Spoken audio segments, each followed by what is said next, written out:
Senior hero Krishna నటవారసుడిగా ఇండస్ట్రీలోకి అడుగుపెట్టిన మహేష్ అతి తక్కువ సమయంలోనే సూపర్ స్టార్ ట్యాగ్ సొంతం చేసుకున్నాడు. Back to back super hit చిత్రాలతో తనకంటూ ఓ ఇమేజ్ క్రియేట్ చేసుకున్నాడు. మహేష్ కెరీర్లో ఎన్నో అద్భుతమైన చిత్రాలు వచ్చాయి. డిఫరెంట్ కథలతో వైవిధ్యమైన పాత్రలతో ఎప్పటికప్పుడు ప్రేక్షకులను అలరించాడు. బాల నటుడిగా అనేక చిత్రాల్లో అలరించిన మహేష్ రాజకుమారుడు సినిమాతో హీరోగా వెండి తెరకు పరిచయం అయ్యాడు. డైరెక్టర్ రాఘవేంద్రరావు రూపొందించిన ఈ సినిమా 1999 జూలై 30న విడుదలై బాక్స్ ఆఫీస్ వద్ద భారీ విజయాన్ని అందుకుంది. హీరోగా తొలి సినిమాతోనే విమర్శకుల ప్రశంసలు అందుకున్నాడు మహేష్. ఇందులో మహేష్ సరసన ప్రీతి జింటా కథానాయికగా నటించగా మణిశర్మ అందించిన మ్యూజిక్ సినిమాకే హైలైట్ అయింది. బాక్స్ ఆఫీస్ వద్ద ఘన విజయం సాధించిన రాజకుమారుడు మూవీ విడుదలై 25 సంవత్సరాలు పూర్తి చేసుకుంది.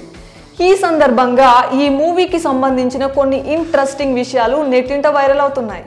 మహేష్ తన డెబ్యూ ఫిల్మ్లో ఓ రొమాంటిక్ సీన్ చేయడానికి తెగ సిగ్గుపడ్డారట.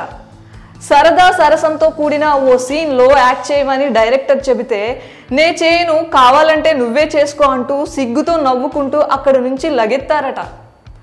ఓ సన్నివేశంలో ప్రీతి జింటాతో ముద్దు సన్నివేశం ప్లాన్ చేశారు. కూల్ డ్రింక్ బాటిల్ తీసుకొచ్చి అందులో ఒక స్ట్రా వేసి ప్రీతి జింటా తాగిన తర్వాత ఆ స్ట్రాతోనే మహేష్ తాగాలని చెప్పారట. దీంతో నే చేయను మావయ్య, కావాలంటే నువ్వు చేసుకో అంటూ అక్కడి నుంచి వెళ్ళిపోయారట మహేష్. కానీ డైరెక్టర్ ఫోర్స్ చేసేసరికి నవ్వుతూనే కానిచ్చేశాడట. హీరోగా మొదటి సినిమాతోనే సూపర్ హిట్ అందుకొని తనదైన నటన, కామెడీ టైమింగ్, యాక్షన్ సీన్లతో అదరగొట్టాడు మహేష్. మొత్తం 44 కేంద్రాల్లో 100 రోజులు పూర్తి చేసుకున్న ఈ సినిమా 10 కోట్లు వసూలు చేసింది.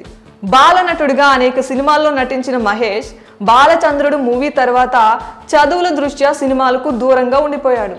అయితే మహేష్ హీరోగా యమలీల సినిమా రావాల్సి ఉంది.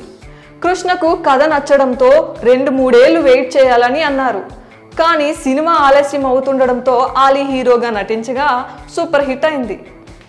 ఆ తర్వాత పరుచూరి బ్రదర్స్ చెప్పిన కథ బాగా నచ్చడంతో దర్శకుడు రాఘవేంద్రరావుకు మహేష్ తొలి సినిమాకు డైరెక్షన్ చేయాలని కోరారు. అలా మహేష్ మొదటి సినిమాకు రాఘవేంద్రరావు దర్శకత్వం వహించగా వైజయంతి మూవీస్ బ్యానర్ పై ఈ సినిమాను నిర్మించారు. ఈ మూవీ ముహూర్త సన్నివేశానికి అప్పటి ముఖ్యమంత్రి చంద్రబాబు నాయుడు క్లాప్ కొట్టారు.